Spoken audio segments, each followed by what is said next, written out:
Hello and welcome to my channel. I am Jasmine, aka Dash with Jazz, and I talk all about cooking, traveling, and living well here. Today we're in my kitchen and I'm going to show you how to make my browned butter, roasted garlic, baked mac and cheese. This is a next level side dish that is perfect for the holidays, so let's get into it.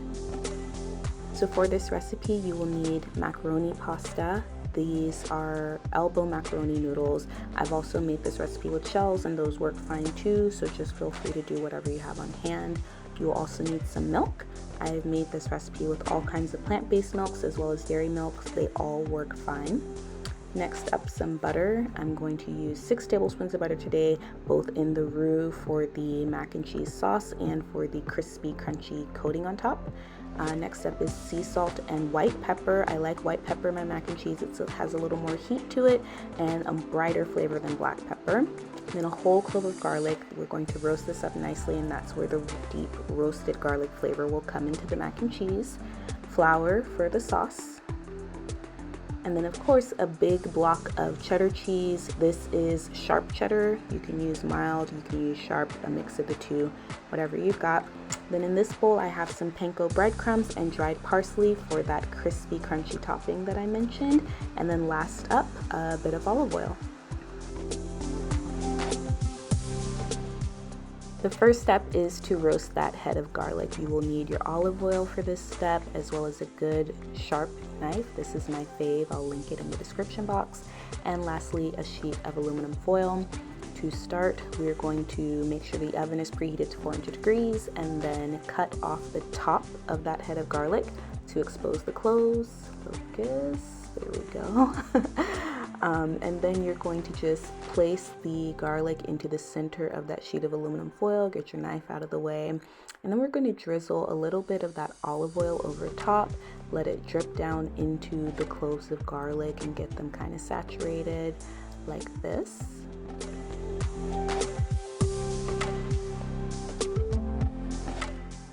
And then I just crumple up the foil to close and seal around the clove of garlic, the head of garlic, like that, and roast for about 40 minutes. And fast forward to the garlic coming out of the oven. I'm just going to unwrap it from the foil, and the top is already exposed. It should look nice and browned on the top, and you should be able to smell it even as it's roasting. It's an absolutely intoxicating fragrance. You can't mistake it. That's how it looks. Not the best, but the flavor is in there. So we're going to squeeze this out into a ramekin or a small bowl and then mash it up. I'm just using a table fork to mash the garlic into a paste, and it should be easy. It's going to be very soft, very malleable, just basically asking to be made into a paste. And that is what it will look like. Now let me show you how I make quick work of shredding my cheese. I just use the shred disc on my food processor and watch it work. You want to make sure not to use like that bagged pre-shredded cheese because it contains anti-caking agents that are going to make the cheese not melt the right way. And the last step before we get into making the sauce is to mix up the ingredients for the topping. I have some melted butter, those panko breadcrumbs, and dried parsley that I mentioned, and I'm going to speed it up. Just mix that all up, and it's going to look like this. My pasta boiling to the side in that red pot, and I'm going to brown 3 tablespoons of butter. The process should take about 5 minutes. You'll melt it. Look for those milk solids to start dropping to the bottom, those little white brown bits, and it will smell nutty. It'll smell delicious. Then we add in flour and mix it up to make the roux. Let that bubble and darken a little bit. So I'm just stirring the roux continuously to make sure it doesn't burn, make sure there are no lumps, and that it is uniform. It should look like this. And then I'm going to add in the milk. I sped this process up a lot because you add the milk in very slowly to keep it from clumping. And I'm also using a whisk for this part. Get it all uniform, let it bubble and thicken, and then we're going to season and add our cheese. So now I'm going in with that pink sea salt and the white pepper, and I'm going to stir everything in thoroughly before adding anything else, because I don't want anybody to get any surprise bites of saltiness or pepperiness. You want your sauce to be consistent and uniform throughout. Then I'm going to add in that roasted garlic paste that we made earlier, and again, mix it all in. Want to get all of that flavor out of the bowl. Don't leave any of it behind. Your guests will appreciate you for it. Now we're adding in the cheese a bit at a time and mixing completely before each addition. Again, the name of the game with mac and cheese sauce is consistency. Now I'm adding the pasta in, and next I'm gonna mix it, and I'm gonna cut the music for this because you need to hear what mac and cheese sounds like. If it doesn't sound like this, I don't want it.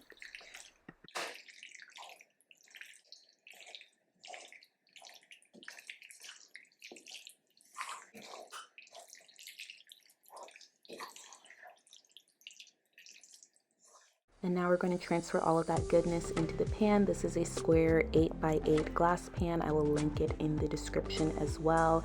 Just spreading to get it all even. And then I'm going in with some additional cheese on the top because I'm extra. And then adding that topping because I love a good crispy topping to my mac and cheese. I don't know about you. From here, it goes into the oven for about 30 minutes. Ooh, child.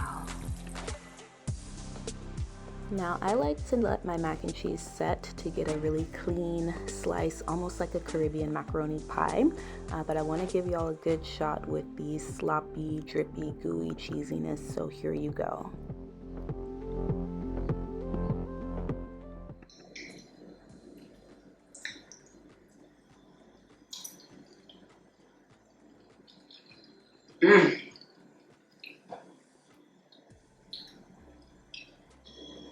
So good. So that is how you make my browned butter, roasted garlic, baked mac and cheese. It is the perfect dish to show off with, show off to your family on a regular weeknight, or show up with it to a Friendsgiving or a Thanksgiving.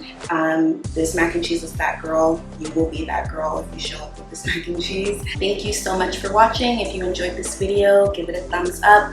Leave me any questions in the comments. I would love to hear from you. And last but not least, make sure you hit that subscribe button because I put out new videos every single week. Thank you for watching.